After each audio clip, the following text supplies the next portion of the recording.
The envelope was empty. That was the first thing I noticed. Not the cold. Even though the Tennessee ice storm was currently turning the front porch into a skating rink. Not the fact that I was wearing only socks. Just the envelope in my father's hand. It was the heavy, cream-colored kind the church used for charity auctions. And it was completely flat. Get out. Richard didn't shout. He didn't have to.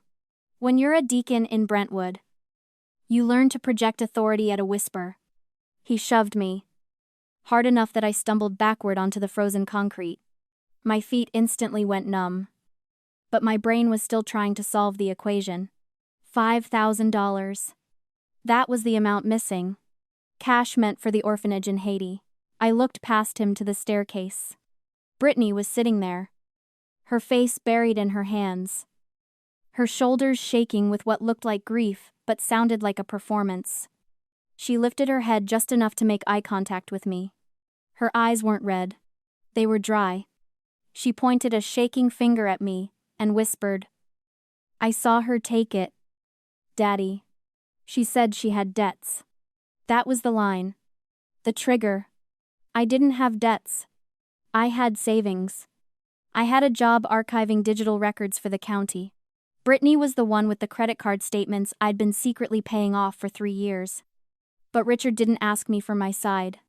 He didn't ask to check my bank account. He just looked at me with a disgust so pure it felt like a physical blow. You are a stain on this family. He hissed.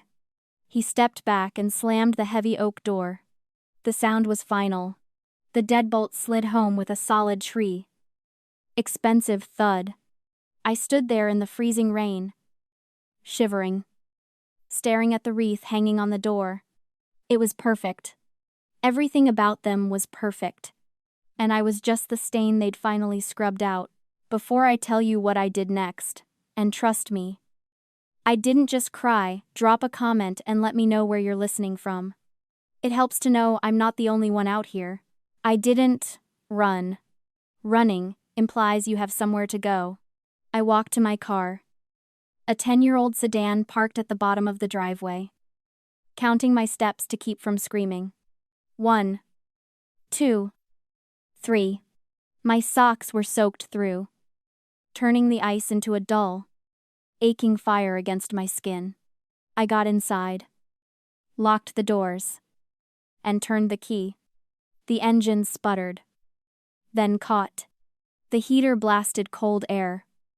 But it was better than the wind. I stared up at the house. From here, it looked like a Christmas card. Warm yellow light spilled from the windows, illuminating the snow-dusted manicured hedges. Inside, they were probably praying for my soul, praying for the thief to find her way. It would have been easy to believe them. That's the trap. When you're the scapegoat, you spend your whole life auditing your own behavior, looking for the error they insist is there. Did I take it? Did I misplace it? Am I crazy? But I wasn't crazy. I was an archivist. I dealt in records, timestamps, and hard data. And the data of my life didn't support their narrative. For 30 years, Richard had run our family like a rigged stock market. It's called triangulation.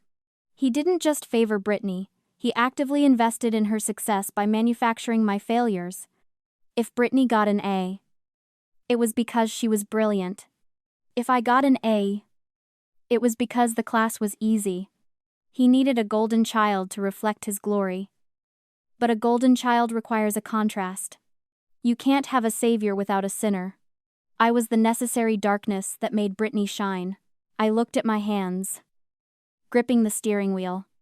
They were shaking, but my mind was starting to clear. The rage in his eyes tonight hadn't matched the crime. $5,000 is a lot of money to most people. But to Richard, it was a rounding error. He spent more than that on his golf club membership. So why the explosion? Why the immediate eviction without a trial? It wasn't about the cash. It was about the image. To a narcissist like my father, an empty envelope isn't a financial loss, it's a narcissistic injury. It's a crack in the mirror. He was the treasurer. He was the deacon. He was the man who never made mistakes. If the money was missing, it implied he was incompetent or careless. His ego couldn't survive that implication for even a second. He had to externalize the shame immediately. He needed a thief. He needed a villain he could punish to restore his own sense of control and righteousness. Brittany knew that. She knew that if she presented him with a culprit, he wouldn't look for the truth. He would just be relieved to have someone to blame. I put the car in reverse. The tires crunched over the gravel he paid 6 figures to have imported. I wasn't leaving because I was guilty. I was leaving because I finally understood the ledger. I had spent decades trying to pay off a debt I never owed, in a currency they would never accept. I wasn't a daughter to them. I was an insurance policy against their own mediocrity. And tonight, they had cashed me out. They say you can survive 3 weeks without food, 3 days without water, but only 3 hours without shelter in extreme conditions. I tested that theory behind the Brentwood Public Library. My sedan became my entire world. The front seat was the office. The back seat was the bedroom. I learned very quickly that shame has a temperature, and it feels exactly like 32 degrees. For the first week, the hardest part wasn't the cold. It was the phone. There is a concept in psychology called the invisible chain. It's why the elephant doesn't run away when it's tied to a flimsy plastic stake. It believes it's trapped. So it stops testing the rope. Every night, around 2 in the morning, when the frost started to pattern the windows, I would pick up my phone. I would hover my thumb over my mother's contact. I wanted to call her. I wanted to beg. I wanted to say, "I'm sorry. I'll admit to anything. Just let me come home." End quote. That is the terrifying power of the abuser. They make the abuse feel like safety and the freedom feel like a death sentence. I sat there, shivering, realizing that my father had trained me for this moment my entire life. He had conditioned me to believe that his approval was the only source of warmth in the world. If I called, he would win. He would let me back in. But I would be his prisoner forever. Admitting to a felony I didn't commit just to get a blanket. I looked at the phone. I looked at the library signal bars on my laptop screen. And I made a choice. I didn't dial. I logged in. I wasn't a victim anymore. I was a digital archivist. I knew how to find things that people thought were buried. Richard was a meticulous man. But he was also arrogant. He believed he was the smartest person in any room, which meant he never updated his passwords because he didn't think anyone would dare try to hack him. He was wrong. I connected to the estate's security cloud using the admin credentials he'd set up 5 years ago. It took 3 seconds. I didn't look at the live feed. I didn't care what they were doing now. I cared about the timeline. I scrolled back to the day of the storm. January 14th. I bypassed the front door camera and went straight to the interior feeds. Richard had cameras everywhere to protect his assets, he said. But really, to monitor his kingdom. I pulled up the camera in the master study. Timestamp, 2:14 in the afternoon, 3 hours before I arrived at the house. The video loaded. The resolution was 4K. Crystal clear. The door opened. It wasn't me. It wasn't a stranger. It was Brittany. She walked in. Not sneaking, but strutting. She went straight to the wall safe behind the portrait of the Last Supper. She didn't crack it, she knew the code. She opened it, took out the cream-colored envelope, and counted the cash. $5,000. But she didn't put it in her purse. She didn't leave the house. She walked to the antique vanity in the corner of the room, the one Mom kept her linens in. She taped the envelope to the underside of the drawer. She wasn't stealing the money to spend it. She was staging a crime scene. I paused the video on her face. She was smiling. It was a small, tight smile of anticipation. She knew I was coming over for dinner. She knew Richard was stressed about the upcoming audit. She had solved both their problems with one envelope. I sat back in my freezing car, the blue light of the laptop illuminating my breath. I wasn't just the black sheep anymore. I was the witness. And I had the receipts. In a normal family, silence after a storm is a cause for concern. If you kick a dog out into the snow, you eventually check the porch to see if it froze to death. But the Vance family didn't operate on concern. They operated on narrative control. For 3 days, my phone was a paperweight in the passenger seat. Then, it lit up. It wasn't an apology. It wasn't a, "Are you safe?" Mom wrote, "Your father hasn't slept in 2 days. He is devastated. How could you steal from the orphans? We gave you everything. Ali, please. Just bring it back, and we can pray on this." Brittany followed with, "I hope you're happy. You broke this family.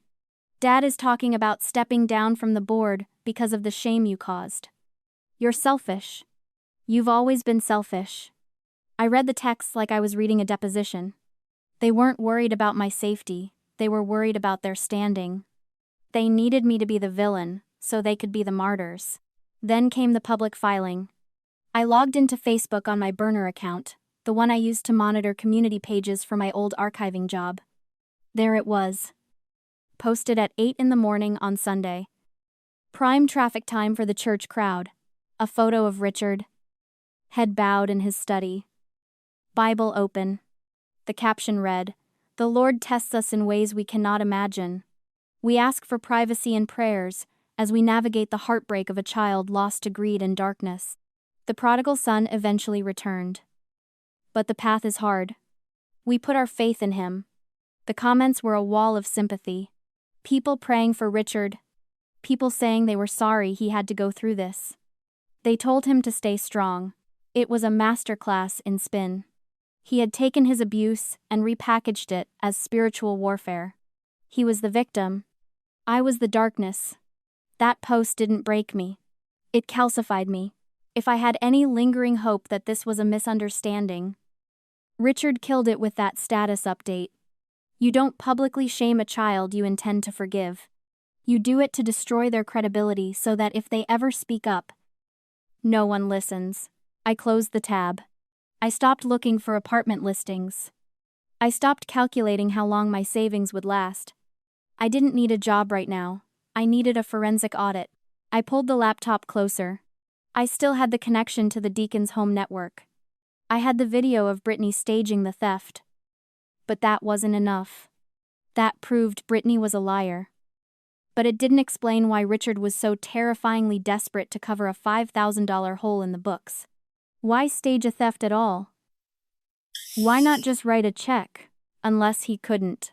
I navigated away from the security logs and into the folders Richard kept on the shared drive.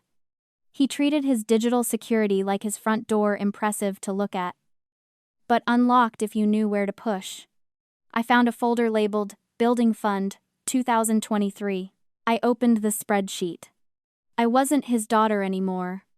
I was the auditor. And I was about to find the rot. The spreadsheet was boring. That's how white-collar crime usually looks, not like a heist, but like a formula error in column G. But when I cross-referenced the building fund deposits with the contractor invoices Richard had scanned, the math didn't just fail, it screamed. The church had raised $300,000 for a new youth center. The bank account held $40,000. The rest hadn't been stolen in a lump sum, it had been bled out. Slowly. Over 5 years. Consulting fees. Landscaping retainers paid to companies that didn't exist. My father wasn't just a strict parent. He was a thief. The missing $5,000 wasn't a debt Brittany owed. It was a patch. The annual audit was coming up on Monday. Richard needed to plug a hole in the petty cash account before the auditors arrived. He and Brittany had staged the theft not to punish me, but to create a police report they could show the church. See, we were robbed. That's why the cash is gone. I was their scapegoat. But I was also their alibi. I saved the files. I backed them up to 3 different clouds. I wasn't just holding a smoking gun, I was holding a nuclear launch code. Then, The phone buzzed. It was Brittany. Mom wants you to come get your boxes. We're having the prayer brunch today. So don't come to the front. Come to the sunroom door around noon. Try not to look like a hobo. The elders will be here. Bye. Take still. It was a trap. A social trap. She didn't want me to get my things. She wanted the satisfaction of seeing me broken. She wanted to parade her victory in front of the church elite. To show them that the prodigal daughter was truly lost, while she, the faithful one, poured the tea. She thought she was inviting a victim to a slaughter. She didn't know she was inviting the executioner. I drove to the estate at 11:55 in the morning. The driveway was lined with luxury SUVs. I parked my beat-up sedan right next to the pastor's Cadillac. I didn't care anymore. I walked around the side of the house. The hedges were perfectly trimmed. The winter pansies blooming, in defiance of the cold. Through the French doors, I could hear the murmur of the brunch. Laughter. The clinking of crystal. Richard's booming laugh as he held court. I slipped into the sunroom. It was a glass-walled transition space between the house and the patio, filled with my mother's prize-winning orchids. My boxes were there, stacked in a shameful pile in the corner, but I ignored them. I walked to the vintage sideboard where my mother kept the house tech. There sat the base station for the estate's intercom system, a high-end baby monitor setup they used to call between rooms or announce dinner to the patio. I pulled out my phone. I didn't need to hack anything complex. I just opened my Bluetooth settings. The outdoor speaker system, the massive, hidden Bose speakers, currently playing soft gospel jazz to the guests outside, was in pairing mode. It always was. Richard never figured out how to lock it. I tapped connect. A soft chime sounded in the garden, masked by the chatter. Then, I routed the sunroom's intercom microphone directly to the outdoor speakers. The trap was set. Now, I just needed the bait. The door to the sunroom opened, and the scent of expensive vanilla perfume hit me before I even saw her. It was a cloying, suffocating smell. The kind that tries too hard to mask something rotting underneath. Brittany stepped inside. She looked like a pageant queen on her day off. Cashmere sweater, pearls, a crystal flute of mimosa in one hand. She paused when she saw me, her eyes scanning my wrinkled clothes, my unwashed hair, the dark circles under my eyes. A slow, satisfied smirk spread across her face. It wasn't pity. It was ownership. She looked at me the way an artist looks at a finished sculpture. God. "Ollie," she said, taking a sip of her drink. "You look terrible. Living in a car really doesn't suit your complexion." I didn't look at her. I looked at the small red light on the baby monitor base station sitting on the sideboard behind me. It was steady, connected, outside, through the glass walls. I could see the backs of the church elders. They were standing in a circle near the flower beds, laughing at something Richard was saying. The soft jazz music drifted in from the hidden speakers. They were 20 feet away, separated by a pane of glass and a lifetime of lies. "I came for my boxes," I said, keeping my voice low, trembling just enough to sell the defeat. "Like you asked." "Oh. Right. The trash." Brittany kicked the bottom box with the toe of her designer boot. "Mom wants it gone. It's depressing having your failure cluttering up the sunroom." I took a step closer to the sideboard. I needed her voice to carry. "Why, Brittany?" I asked. "I just want to know why. I never hurt you. I covered for you. I paid your debts. Why did you do this to me?" She laughed. It was a bright, sharp sound, like breaking glass. "Because I needed the money. Obviously. The venue deposit for my wedding is $10,000 non-refundable. And Dad was being stingy. So you stole from the orphans? Don't be dramatic. It's just a holding account. Dad moves money around all the time."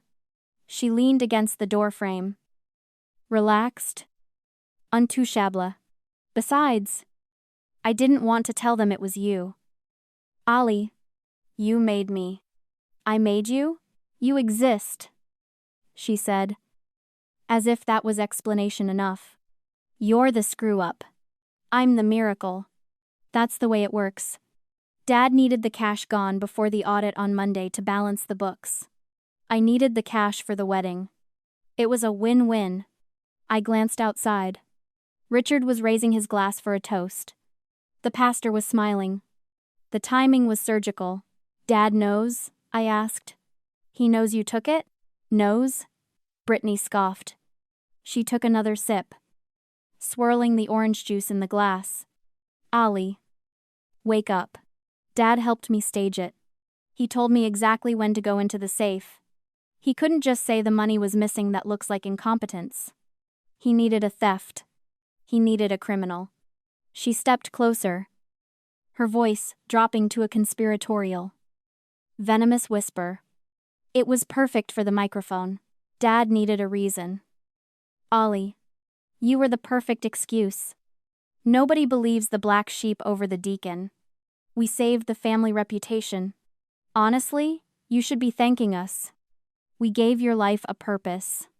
I watched the red light on the monitor. It didn't blink. It just stared back. A unblinking eye broadcasting truth at 100 decibels. You framed me to cover up embezzlement, I said, making sure the word hung in the air. We fixed a problem, she corrected. And now you're going to take your boxes, get in your sad little car, and disappear. Because if you ever try to tell anyone differently, Dad will ruin you. He's the deacon. You're just the thief. She smiled, raising her glass to her lips. And then, the music died. It didn't fade out. It cut. Abruptly, the soft jazz that had been blanketing the garden vanished, replaced by a high-pitched electronic whine of feedback. Brittany frowned, lowering her glass. What is wrong with the speakers? Then, a sound boomed across the patio. It wasn't music. It was a voice, distorted by volume, echoing off the brick walls of the estate, but unmistakable. Dad needed a reason. Ollie, you were the perfect excuse. Brittany froze. The glass slipped from her fingers. It hit the tile floor and shattered, splashing mimosa onto her cashmere. But she didn't flinch. She was staring at the air, listening to her own ghost. Nobody believes the black sheep over the deacon. We saved the family reputation. Outside, the motion stopped. It was like a photograph. The pastor stood with his hand halfway to a cracker. The neighbors froze mid-laugh. Every single head in the garden turned slowly, simultaneously, toward the outdoor speakers hidden in the hydrangeas. And then, they turned toward the sunroom. Richard was the first to realize. I saw his face through the glass. The color didn't drain from it, it vanished, leaving him gray. He looked at the speakers. Then he looked at the open sunroom door. And finally, he looked at me. Brittany was trembling now. Real trembling. Not the performance she gave on the stairs. She looked at the sideboard. She saw the baby monitor. The red light.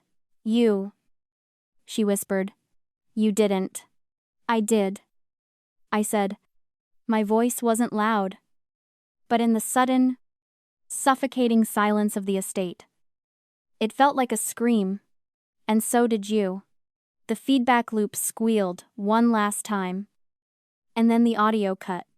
The silence that followed was heavier than the ice storm. It was the sound of an empire collapsing under the weight of its own arrogance. I stepped out of the sunroom and onto the patio. The silence was absolute. 50 of Brentwood's social elite were staring at me like I was a ghost who had just walked out of a grave. Richard was the first to move. He lunged toward me, his face a terrifying shade of purple, the veins in his neck bulging against his starch-stiff collar. He grabbed my arm, his fingers digging into my bicep hard enough to bruise. You ruined this family, he hissed, spit flying from his lips. You ungrateful, spiteful little.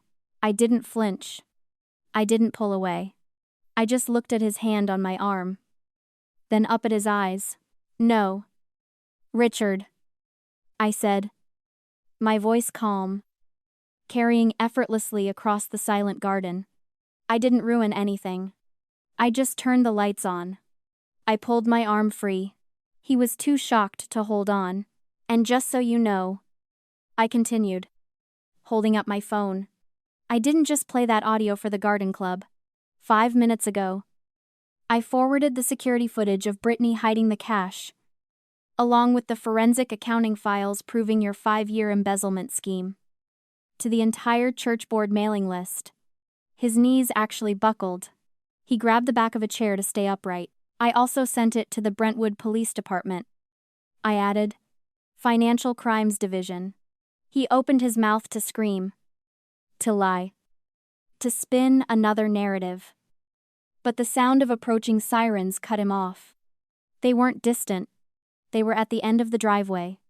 I hadn't called them to report a dispute. I'd handed them a closed case. I didn't wait to see the handcuffs. I didn't wait to see my mother cry or the neighbors gossip. I walked past them all, through the side gate, and back to my car. I started the engine as the first cruiser turned into the estate. Blue lights flashing against the pristine brick walls. I didn't look in the rearview mirror. I just drove. To anyone listening right now, I need you to hear this. If you are the one holding the secrets, if you are the one they blame for the rain while they poke holes in the roof, if you are staying because you think your silence is protecting them, stop. Your silence isn't protection, it's poison. And it is killing you. They told me I was the fire that would burn the family down. They were right. But they forgot one thing about fire. It cleanses. Walk away. Let the house of cards fall. Let it burn. You are not the ash left behind. You are the phoenix rising from it.